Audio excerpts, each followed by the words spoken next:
تاسې بچي د مهرونو بچي بس هره شپه د چراغان شپه وي زمونږ بچي لا سپلای نه پیژني د شپې د سر لاندې سنګل ماته کوي زمونږ او ستاسو ترمنځ فرق نشته بس دومره فرق دی چې موږ پکې زمونږ او ستاسو ترمنځ فرق نشته بس دومره فرق دی لکه ځمکه او اسمان دا ارتفاع موږ په ستر سترګو منو بې انصافي مې شاید نه وي کړي زمونږ د خاورو کوټنخې چېرته دا ستاسې برجورې کلا زمونږ د خاورو بوڅلي کورونه ستاسې برجونه تر اسمانه کابو ولې به دا ارتفاع نه ورکوم ولې به داسې فتوا نه ورکوم تاسو تیارې د بې علمۍ لرې کړئ زمونږ تر مخه یو پرده جوړه کوي موږ راګیر کوي په یو تور ناورین کې راټول شئ داسې منصوبه جوړه کوي چې د مزدور بچی مزدور پاتې شي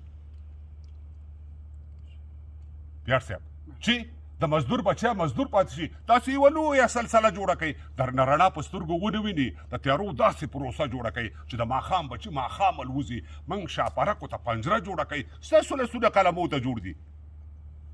ستاسو لاسونه قلمو ته جوړ د موږ ته کولنګ موږ ته بلچه جوړه کوي د شهزادګان بچي وي زموږ جامې زموږ مخونه خیرن تاسو په خپله ستا هر څه معزز ستاسو خپلوان ستا میلمانه معزز ستاسې کوترې او بازان معزز ستاسو باخي ستاسو تازیان معزز منو زمونږ خویندې لوڼه وینځي د وینځو لوڼه غلامان زیږوي زه به مزدور یم زما پلار مزدور و زما بچی به هم مزدور پاتې وي ما ته زما وړکتوب ښه رایاد شي چې ما به ګڼې او چیلۍ پیولې اوس مې هم سترګو کې یو خوب غړېږي د ستړي ژوند ستومانه کیسه ما به د ټول کلي پاده پیوله ماښام به ډانګ په لاس هر کور ته تلمه زه یو ماښام کوڅه کې سپي وخوړم بیا ناڅاپي مې یو اواز تر غوږ شو نو خان ویلي سپه په کاڼو ولې چې ته یې په کاڼو ولې دوی به د خوري په ګوډه خپه بیا کور ته راغلم مور ته مې ویلې چې زه سپي وخوړم ویل خیر دی بچی دا د خانانو سپي دي د هغوی سپي د معززو سپي دي په ما یې لاس ته شفقت راښکلو د لوپټې خیرې را پیسکه یې تاو کړه زما خیرن مخې د خاورو پاک کړو ویلې بچیه نور په ادامه پیایه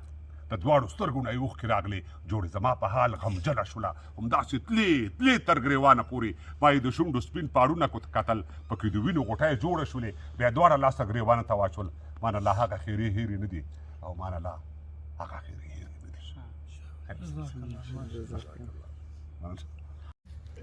قیمتونه ارزاني هم چاونه ژبه ده نیمه تاجیکه ده او نیمه ایراني ژبه ده پښتون د ارګ دننه یې له خپله کوپړه ساتلې یا خپله خېټه ساتي یا خپله چوکۍ ساتلې نو کابله ته د خپل ښایست قاتلان نه پېژنې په خپل وجود کې د لستوړي ماران نه پېژنې چا چې زخمي کړلی ته چا چې بېتبون پرېښوې کابله ته چې چا په وینو کې ګلګون پرېښوې هغوی اوس تا د اوليت حق د خپل ځان بولي ما تا ته نه پرېږدي او تا ته مې تاوال بولي په کابله زه نور چپ خوله پاتې کېدلی نه شم نور خپل وطن کې مهاجر ځان ته ویلی نه سم دا تصویرونه دا چوکونه ګلخانۍ د چا دي ستا په سینه دا لوړ پوړیزې ودانۍ د چا دي سپین سترګی نه یم د فشار تکلیف هم نه لرمه زورور هم نه یم د ډار تکلیف هم نه لرمه دوی وایي چې موږ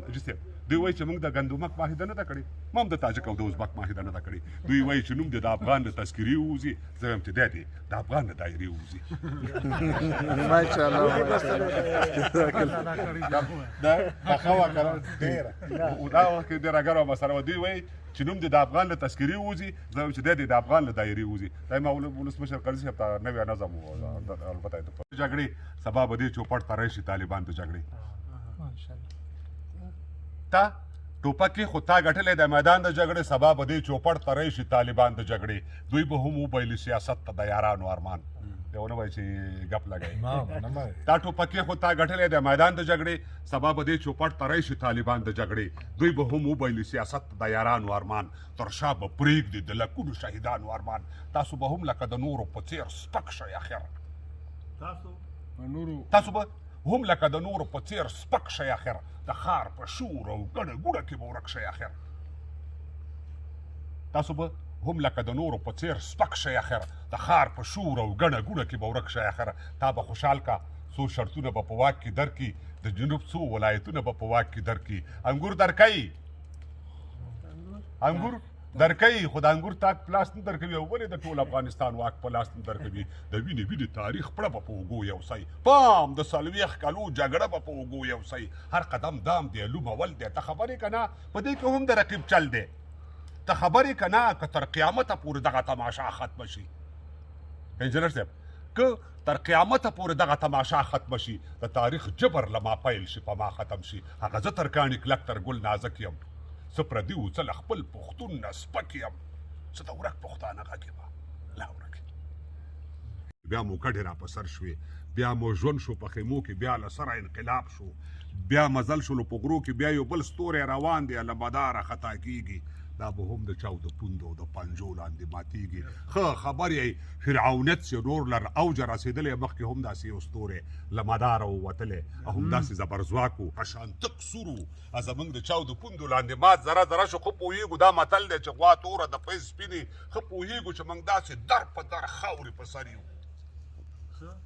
حاجي صاحب ښه پوهېږو چې موږ داسې در په سر یو د سهار خواړه چې وخورو د ماښام درک مو نه وي با وجود د دومره تریخو چې په موږ څومره هجوم دی موږ داسې خلک نه یو لکه بعضې خلک خو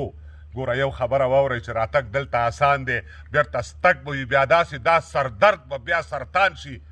لا تر اوسه مې په شعر کې قسم خوړلی نه دی خو قسم په لا یزال شي خو قسم په لا زوال شي دومره ویلې به شي تویې په دې دښتو او میرو کې چې چکړې به شي جوړې لکه خټې د باران شي سرې کوپړی به داسې ښکاري لکه کاڼې د سیلاب چې د اوبو په آبشار دروبي ګوره دا څه افوا نه ده